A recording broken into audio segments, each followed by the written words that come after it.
تو 16 خرابیاں ہم نے پیش کی. تو ابھی کچھ مزید باقی ہیں، وہ آج کے درس میں ایڈریس کرتے ہیں. تو ہم نے کہا تھا 30 ایسی خرابیاں ہیں ان کے اندر جو قرآن نے ایڈریس کی ہیں، قرآن نے بیان کی ہیں. اب 30 جرائم پائے جاتے ہیں یہودیوں کے اندر. اس کے اندر یہ ذلیل ترین قوم ہے. تو 16 تو آپ نے کل سن لیے تھے، مزید آگے انشاءاللہ چلتے ہیں. 17 نمبر پہ ان کی یہ برائی یہ ہے کہ یہ جادوگر تھے. جادو جو ہے اللہ کو انتہائی ناپسند ہے. جادو کرنے والا، کروانے والا، دونوں ہی اللہ رب العزت کو انتہائی ناپسند ہے. تو یہ جادو پہ ٹاپ پہ تھے. بلکہ انہوں نے یہ بھی کہا تھا کہ حضرت سلیمان علیہ السلام جو اللہ کے برگزیدہ پیغمبر گزرے ہیں پوری دنیا پہ، جن کو اللہ نے حکومت دی تھی، ان کے بارے میں یہودیوں کا نظریہ یہ تھا کہ وہ بعد میں پیغمبری چھوڑ کے جادوگر بن گئے تھے، کافر ہو گئے تھے، نعوذ باللہ من ذالک. تو اللہ نے پھر ان کا دفاع کیا، حضرت سلیمان علیہ السلام کا، اور یہودیوں کو جواب دیا وَاتَّبَعُوا مَا تَتْلُو الشَّيَاطِينُ عَلَى مُلْكِ سُلَيْمَانَ. وہ حضرت سلیمان علیہ السلام جادو نہیں کرتے تھے، بلکہ وہ شیاطین تھے جو جادو میں مبتلا تھے حضرت سلیمان علیہ السلام کی بادشاہی میں. وَمَا كَفَرَ سُلَيْمَانَ، سلیمان علیہ السلام نے کفر نہیں کیا. وَمَا كَفَرَ وَلَكِنَّ الشَّيَاطِينَ كَفَرُوا، لیکن ان شیطانوں نے کفر کیا تھا. مفسرین لکھتے ہیں، ابن کثیر رحمہ اللہ نے لکھا ہے کہ حضرت سلیمان علیہ السلام کے دور میں جادو عروج پہ تھا، جادوگری عام ہو چکی تھی. تو انہوں نے اس کے سد باب کے لیے، اس کے خاتمے کے لیے جو جادوگروں کی کتابیں ہوتی ہیں وہ ساری قبضے میں لیں اور اپنے تخت کے نیچے، مسند کے نیچے جو زمین اس میں گڑھا کھودا اور دفنا دی. جب حضرت سلیمان علیہ السلام فوت ہوئے تو شیطانوں نے اور جادوگروں نے وہ کتابیں نکالی باہر، اور نہ صرف لوگوں کو دکھائیں بلکہ یہ باور کرایا لوگوں کو کہ حضرت سلیمان علیہ السلام کی جو بادشاہت تھی، وہ قوت تھی جو ان کے پاس، اور جو ہر مخلوق کی بولی وہ سمجھ لیتے تھے، یہ ساری قوتوں کا راز اس میں تھا کہ کتابوں ان کے نیچے تھی. وہ جادوگر تھے. اب یہ کس قدر بے باکی ہے کہ اللہ کے پیغمبر کو، اللہ کے نبی کو اس پہ بہتان بازی کی جا رہی. تو یہ 17 نمبر پہ ان کا جرم ہے کہ جادوگر تھے ایک نمبر کے. تو جادوگری کی وجہ سے ان پر اللہ کا غضب اترا. یہ 17واں ان کا جرم ہے. 18ویں نمبر پہ ہے حرام خوری، جو ان کے اندر کوٹ کوٹ کے بھری ہوئی ہے شروع سے لے کے آج تک. حرام خوری کے اندر جیسے سورہ مائدہ میں آتا ہے، بار بار اللہ نے کہا سماعون للکذب اکالون للسحت. اکالون لفظ استعمال کیا، مانا کہ بہت زیادہ کھانے والے. ایک ہوتا ہے آکلون، کھانے والے، عربی زبان میں سمپل سینٹینس جو ہوتا ہے آکلون. اللہ نے یہاں یوز کیا اکالون، بہت زیادہ، یہ مبالغہ معنی میں بہت زیادہ کھانے والے. للسحتی، حرام کو، اس میں رشوت بھی ہے، رشوت ان کے اندر بڑی عام ہے، سود خوری بھی ہے، چوری ڈاکہ بھی ہے، اور زانیہ کی اجرت، شراب بیچنا، شراب کی اجرت، یعنی کسی بھی زاویے سے آپ لے لیں حرام خوری ان کے اندر عام ہے. تو اس وجہ سے ان پر اللہ کا غضب اترا. 18 نمبر پہ ان کا جرم نوٹ کریں کہ یہ حرام خور بہت. 19ویں نمبر پہ ان کا جرم، جہاد سے موت پڑتی ہے. جہاد کا نام لو تو شروع سے لے کے آخر تک جہاد سے بڑا ڈرتے ہیں. کیونکہ کافر جو ہے وہ موت سے ڈرتا ہے، کافر موت سے ڈرتا ہے. آج تو چلو کافر ہیں، اس زمانے میں جب یہ مسلمان ہوتے تھے، حضرت موسیٰ علیہ السلام کے زمانے میں، یعنی اپنے نبی کے دور میں ہر امتی مسلمان ہی ہوتا ہے. اس زمانے میں حضرت موسیٰ علیہ السلام کے دور میں جب ان کو کہا گیا فلاں بستی میں انٹر ہو، وہاں ان کے لوگوں کے ساتھ جہاد کرو، لڑو، اور اللہ تمہیں گارنٹی دے رہے فتح تمہاری ہوگی، بس تم نے جا کے لڑنا ہے، فتح تمہاری ہوگی، تمہارا کوئی نقصان نہیں ہوگا، اللہ گارنٹی دے رہے ہیں. پھر بھی باہر بیٹھ گئے، یوں ٹانگیں بچھا کے بستی کے باہر، اور کہنا شروع ہو گئے اذهب انت وربک فقاتلا انا ہاہنا قاعدون، موسیٰ تو جا تیرے رب جا کے دونوں لڑو، ہم یہاں بیٹھے ہوئے ہیں۔ ابھی کس قدر بے باکی، تو جا تمہارا رب جا کے لڑے، ہم یہاں بیٹھے، ہم تو نہیں جا رہے۔ اور پھر کچھ ایک دو اور تھے ان کے اندر مومنین موحدین بھی تھے، بات ماننے والے، انہوں نے کہا جب اللہ کا ایک نبی اور اللہ خود کہہ رہے تمہیں کامیابی ہوگی تو جاؤ تو صحیح، آؤ چلو تو صحیح۔ کہتے نہیں بھی ہم تو نہیں جانے والے۔ جہاد سے انکار، جہاد سے فرار، آپ نے پہلے نوٹ کیا نا، جو بندہ جہاد سے بزدلی دکھاتے ہوئے بھاگتا ہے وہ اللہ کے غضب لے کے لوٹتا ہے، تو یہ غضب کی دلیل ہے کہ وہ جہاد سے بھاگتے تھے۔ 20ویں نمبر پہ کہ اللہ کے جو شعائر ہیں، اسلامی شعائر ہیں، ان کا مذاق اڑاتے تھے۔ جیسے اذان ہے، یہ بہت بڑا اسلامی شعیرہ ہے۔ شعیرہ مطلب نشانی، بیج، علامت، آئیکن، جیسے کسی بھی کمپنی کا یا بیج ہوتا ہے، آئیکن ہوتا ہے۔ تو اسلام کے بھی کچھ آئیکونز ہیں، علامتیں۔ اب کسی ایسے علاقے میں جا رہے ہیں جو آپ کے لیے بالکل اجنبی ہے، یا کسی اور ملک میں آپ جا رہے ہیں تو آپ کو نہیں پتہ وہاں کا مذہب کیا ہے، لیکن جب آپ وہاں سے اذان سنیں گے تو آپ سمجھ جائیں گے یہاں اسلام ہے، یہاں مسلمان ہے۔ تو مانا اذان یہ شعیرہ ہے، نماز ایک شعیرہ ہے، یہ شعائر اسلام ہے جن سے اسلام کی پہچان ہوتی ہے۔ تو یہ یہودی شعائر اسلام کا مذاق اڑاتے تھے۔ سورہ مائدہ میں آتا ہے وَإِذَا نَادَيْتُمْ إِلَى الصَّلَاةِ اتَّخَذُوهَا هُزُوًا وَلَعِبًا، جب تم نماز کے لیے پکارتے ہو، مانا کہ اذان دیتے ہو، تو یہ اس کو مذاق بناتے ہیں اور کھیل کود کا ذریعہ بناتے ہیں۔ اذان ہو رہی ہے، نقلیں اتاریں گے، شکلیں چڑھائیں گے، اور پھر آواز نقلیں اتار کے ایک دوسرے کے ساتھ ہنسیں گے۔ نماز ہو رہی ہے پھر بھی ہنسیں گے، مذاق اڑائیں گے، دیکھو کیا کر رہے ہیں۔ مسلمان اپنی جو شلواریں ٹخنوں سے اوپر رکھتے ہیں، دیکھو پانی آ گیا نا بس، تو یہ کس مذاق اڑاتے ہیں؟ تو یہ اس شعائر اسلام کا مذاق اڑانے کی وجہ سے ان پر اللہ کا غضب اترا۔ ایک چوری اوپر سینہ زوری، تھوڑا لقمہ دیا کرے، ایک چوری اور اوپر سے سینہ زوری۔ تو یہ ایک تو یہ کہ بات نہیں مان رہے، اوپر سے اکڑ رہے اللہ کے سامنے، تو غضب نہیں اترے گا اور کیا اترے گا؟ تو خیر ان کے مزید آگے جرائم نوٹ کریں۔ 21ویں نمبر پہ تو سب سے بڑا جرم ان کا، سب سے بڑا جرم توہین الہی کے مرتکب، اللہ کی توہین۔ ایک تو شرک کرنا اللہ کی توہین ہے نا، لیکن ایک واضح الفاظ میں اللہ کی توہین۔ انہوں نے کیا کہا تھا؟ ان اللہ فقیر ونحن اغنیاء، اللہ فقیر ہے اور ہم غنی ہیں۔ نعوذ باللہ من ذلک، ان کے الفاظ۔ اور یہی بس نہیں، انہوں نے کہا وقالت الیہود ید اللہ مغلولہ، یہودیوں نے کہا کہ اللہ کے ہاتھ بندھے ہوئے ہیں، مغلول ہیں، یعنی کسی کو غریب رکھا ہوا ہے، کسی کو زیادہ دے دیا، اللہ کے ہاتھ بندھے ہوئے ہیں۔ تو اللہ نے کہا بل یداہ مبسوطتان، اللہ کے دونوں ہاتھ کھلے، ینفق کیف یشاء، اللہ جیسے زیادہ خرچ کرتا ہے، لوگوں کو دیتا ہے۔ تو یہ اللہ کی توہین کر رہے۔ اللہ نے کہا تھا من ذا الذی یقرض اللہ قرضا حسنا، کون ہے جو اللہ کو قرض حسنا دے؟ اب یہ قرض حسنا سے کیا مراد ہے؟ کہ اللہ کے راستے میں خرچ کرنا۔ تو یہ غریبوں مسکینوں کو ملے گا، اللہ کے پاس تھوڑی جاتا ہے۔ یا نعوذ باللہ اللہ رب العزت کا اکاؤنٹ ہے جس میں آپ ڈپازٹ کرتے ہیں اور اللہ رب العزت اکاؤنٹ میں جا رہا ہے، نہیں، غریبوں مسکینوں۔ لیکن اللہ کا یہ انداز ہے کہ مجھے قرض دو گے، محبت کا انداز ہے، تو میں تمہیں اور زیادہ دوں گا۔ تو یہ کہتے تھے اللہ ہم سے قرض مانگ رہا ہے، نعوذ باللہ اللہ فقیر ہے۔ تو توہین الہی کے مرتکب، اس سے بڑا اور جرم کیا ہو سکتا ہے غضب کے لیے؟ 22ویں نمبر پہ دین کے مقابلے میں، دلیل کے مقابلے میں، صراط مستقیم کے مقابلے میں اپنے آباء و اجداد کی تقلید۔ دین کے مقابلے اپنے آباء و اجداد کی تقلید۔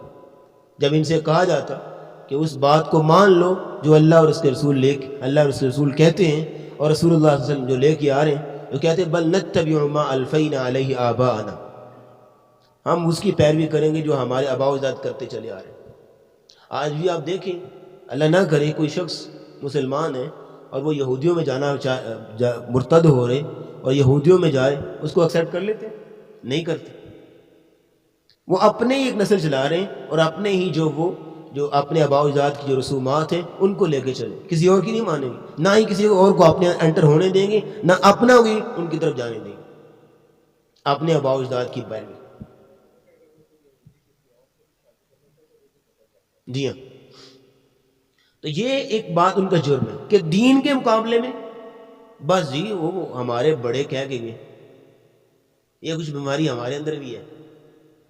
دین کے مقابلے میں، شریعت کے مقابلے میں ایک دلیل مل رہی ہے، صحیح دلیل، اس کے مقابلے میں کسی شخصیت کی پیروی کرنا، شخصیت پرستی کرنا، یہ تو ہماری امت میں بھی ہے کہ حدیث آ گئی، آیت قرآنی موجود ہے، نص موجود ہے، واضح دلیل موجود ہے، لیکن ایک شخصیت کے پیچھے چلنا ہے، جو ان کا فرمان ہے اس کی بات ماننی ہے، دلیل کو رد کر دے۔ تو یہ اللہ کے غضب کی بہت بڑی وجہ بنی یہودیوں کے اندر، تو اس پہ بھی آ سکتا ہے۔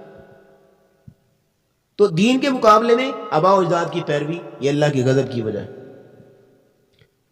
23 نمبر پہ اللہ کے وعدے کو توڑنا، انہوں نے اللہ کے ساتھ وعدہ کیا ہوا تھا، تو آیت کے اندر موجود ہے کہ آخری نبی آئے گا تو ہم اس کی بات مانیں گے، بلکہ اینڈ تک یہ منتظر تھے کہ آخری نبی فلاں جگہ آئے گا، اور بلکہ مشرک جب ان کو، اب یہودی عالم تھے اور مشرک ان پڑھ، اور یہودی عالم تھے اور جنگجو نہیں تھے، اور مشرکین مکہ ان پڑھ تھے لیکن جنگجو بہت تھے، تو ان کے آپس میں جب لڑائی ہوتی تھی تو مشرکوں یہودیوں کو مار پڑتی، یہ رو کے کہتے تھے جب آخری نبی آئے گا اس کے ساتھ مل کے ہم تم کو ماریں گے، تو آخری نبی جب آیا تو اس کے مخالف خود ہی ہو گئے، ٹھیک ہو گئے۔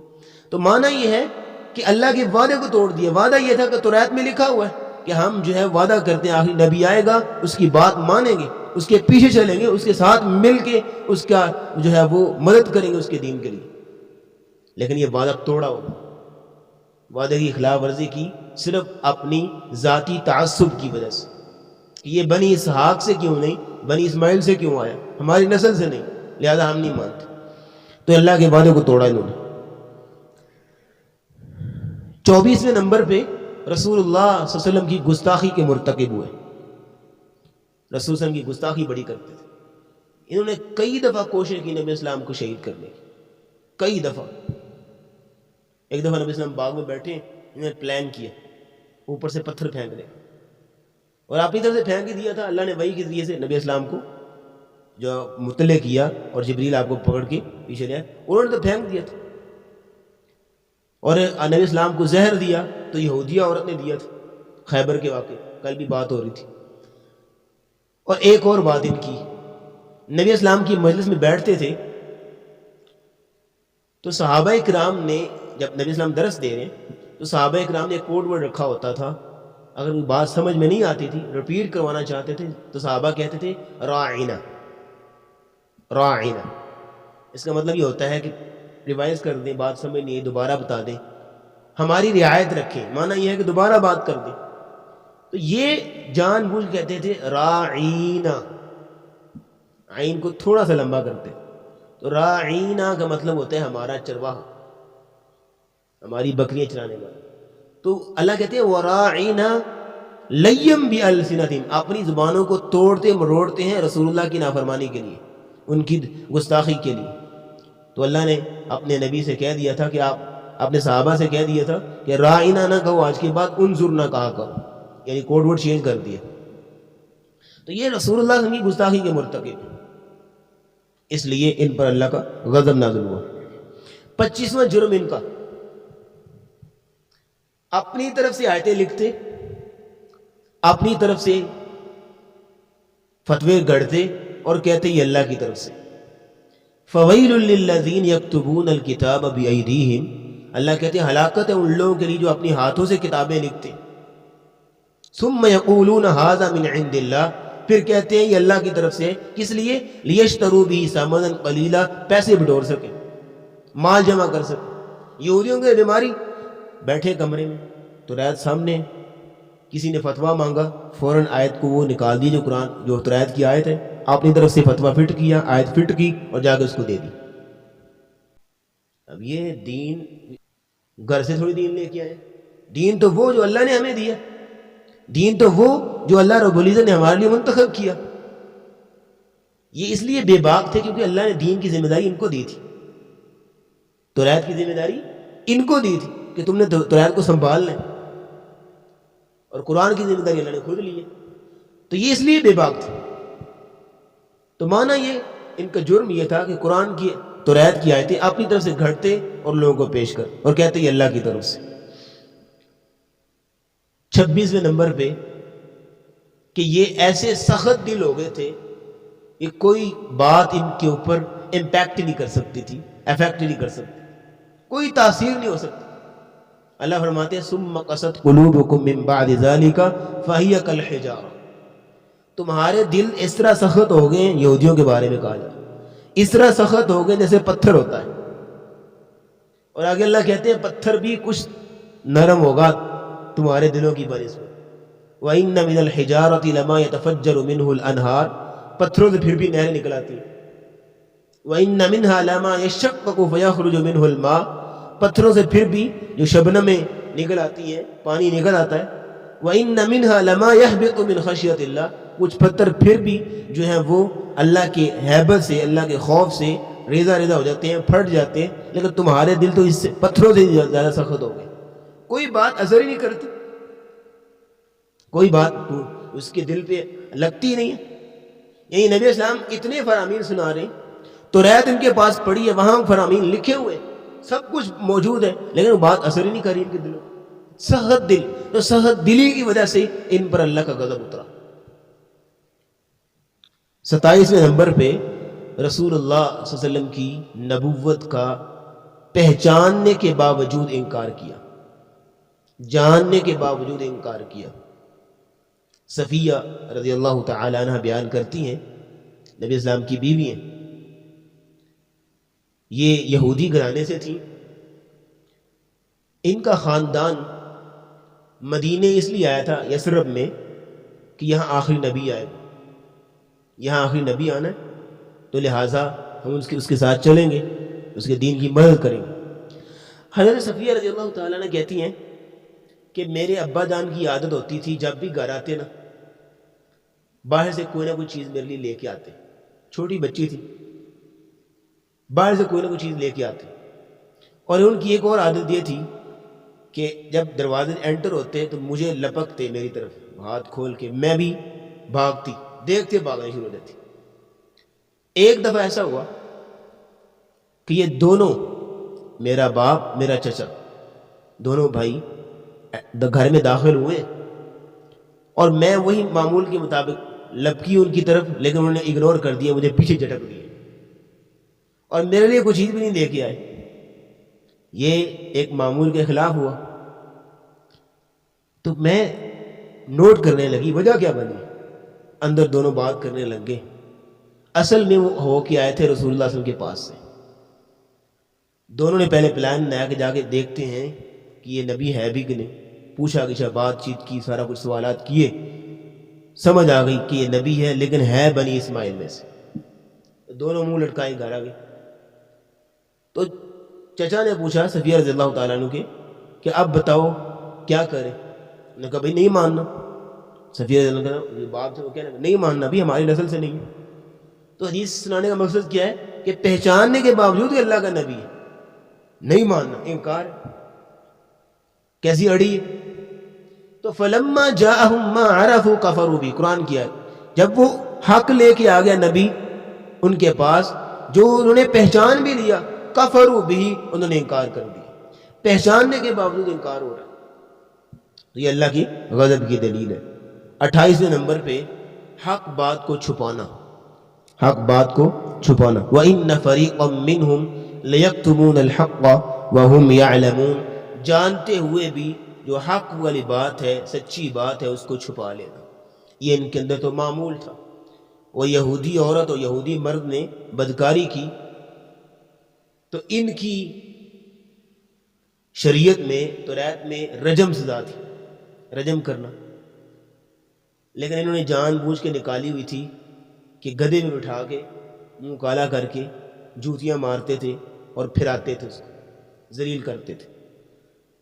تو یہ بھی نہیں کر سکتے تھے کیونکہ وہ جو مرد و عورت تھے ذرا اعلیٰ گھرانے کے تھے۔ اور رجم بھی نہیں کر سکتے جو شریعت میں موجود ہے. تو انہوں نے کہا رسول اللہ کے پاس جاتے ہیں، یعنی محمد صلی اللہ علیہ وسلم کے پاس جاتے ہیں، ان سے پوچھتے ہیں شاید کوئی رعایت والی بات ہو ان کی شریعت میں. یہ وہاں گئے اور جا کے بات چیت ہو رہی ہے. تو نبی اسلام نے کہا تم بتاؤ اپنی شریعت میں کیا پاتے ہو، تمہاری شریعت میں کیا ہے؟ بس ہماری شریعت میں ٹال ٹولنا، ہماری شریعت میں بس وہ گدھے میں بٹھاتے ہیں، یہ کرتے ہیں وہ کرتے ہیں. تو عبداللہ بن سلام رضی اللہ تعالیٰ عنہ جو یہودیوں کے پائے کے عالم تھے، لیکن نبی اسلام کو پہچان لیا، مسلمان ہو گئے تھے. یہودیوں کے پائے کے عالم، توریت ان کو یاد تھی. تو انہوں نے کہا یا رسول اللہ ان کو توریت لے کے آئے. توریت لے کے آئے. اب پتہ تو چل گیا کہ ان کو پتہ چل جانا ہے. تو کیا کیا اس عالم تو نہیں کہوں گا، اس بندے کو جو یہودی تھا، اس نے کیا کیا؟ فوضع يده على آیت الرجم فقرأ ما قبلها وما بعدها. وہ جو رجم والی آیت تھی نا اس کے اوپر ہاتھ رکھا اور پیچھے سے پڑھ رہا ہے آگے سے پڑھ رہا ہے. کہا دیکھو جی یہ ہمارے شریعت کا آیت والی جو رجم والی آیت اس پہ ہاتھ رکھا ہوا. تو عبداللہ بن سلام کہتے ہیں یا رسول اللہ صلی ذرا ہاتھ اٹھائے. ہاتھ اٹھائے تو وہاں آیت رجم تھی. تو ان کے اندر یہ تو معمول تھا کہ حق بات کو چھپا دے. بات کوئی فتویٰ لینے آیا ہے اسے پیسے بٹورنے کے لیے حق بات چھپا کے غلط بات بتا دی، یا کوئی اپنی خواہشات نفس کو پورا کرنے کے لیے حق بات کو چھپا کے غلط بات کو فتویٰ دے دیا. تو یہ ان کے اندر عام تھا. تو اس کی وجہ سے ان پر اللہ کا غضب نازل ہوا کہ حق بات کو چھپانا اس شریعت میں بھی، امت محمدیہ میں بھی اللہ رب العزت نے غضب کا جو ہے وہ اس کی وعید سنائی، غضب کی وعید سنائی. سیکنڈ لاسٹ ہے 29ویں نمبر پہ اولاد الہی کا دعویٰ. یہ کہتے تھے ہم اللہ کے بیٹے ہیں، نحن ابناء اللہ و احباؤہ، ہم اللہ کے بیٹے ہیں اور اللہ کے بڑے چہیتے اور لاڈلے. کیوں یہ کہتے تھے؟ اس لیے کہ ان پر اللہ نے بہت سارے انبیاء بھیجے، بڑے من سلوہ اترتے رہے، ہم اللہ کے بیٹے ہیں لاڈلے ہیں، تبھی تو اللہ ہمیں اس طرح نواز رہے. تو یہ ان کا دعویٰ تھا، نحن ابناء اللہ و احباؤہ، ہم اللہ کے بیٹے ہیں اور اللہ کے چہیتے ہیں. اور کہتے تھے ہمیں جہنم کی آگ نہیں چھوئے گی، قطعاً نہیں ہمیں جہنم کی آگ، الا یہ کہ جو 40 دن جو ہم نے بچڑے کو معبود بنایا تھا اتنے 40 دن تک ہمیں جہنم میں پھینکا جائے گا، وگرنہ جہنم کی آگ ہمیں چھو نہیں سکتی، ہم اللہ کے بیٹے. تو اللہ کے بیٹے ہونے کا دعویٰ کرنا یہ چھوٹا دعویٰ ہے، انتہائی صریح شرک ہے. تو یہ اس کی وجہ سے اللہ غضب ان پہ نازل ہوا. 30ویں نمبر پہ ان کے اندر سود خوری بہت زیادہ ہے. یہودیوں کے اندر سود خوری، بلکہ ان کی شریعت میں لکھا ہوا ہے، جو اللہ نے نازل کی وہ نہیں، بعد میں ان کے مولویوں نے ایڈ کیا کہ جو غیر یہود ہے اس کا سود لینا حلال اور ثواب ہے. جو غیر یہود ہے یعنی یہودی نہیں ہے، اس سے سود کا مال لینا یا اس سے سود کا معاملہ کرنا حلال ہے، ثواب ہے. تو یہ ان کے مولوی نے فتویٰ دیا ہوا. تو اس قدر سود خوری ان کے اندر اللہ رب العزت قرآن میں فرماتے ہیں وَأَخْذِهِمُ الرِّبَا وَقَدْ نُهُوا عَنْهُ، یہ سود کو بڑے جو ہے وہ شد و مد کے ساتھ لیتے ہیں، حالانکہ ان کو منع کیا گیا تھا. سر یہ 30 جرائم تھے جو ہم نے کوڈ کیے جس کی وجہ سے ان پر اللہ کا غضب اترا. تو کل کے درس میں انشاءاللہ العزیز وَلَلظَّالِينَ، جو گمراہ لوگ ہیں عیسائی، ان کے بارے میں وہ چھوٹی مختصر بات ہے، زیادہ لمبی نہیں ہے. کل کے درس میں انشاءاللہ العزیز یہ جو سورہ فاتحہ ہے وہ اپنے اختتام کو پہنچے گی انشاءاللہ.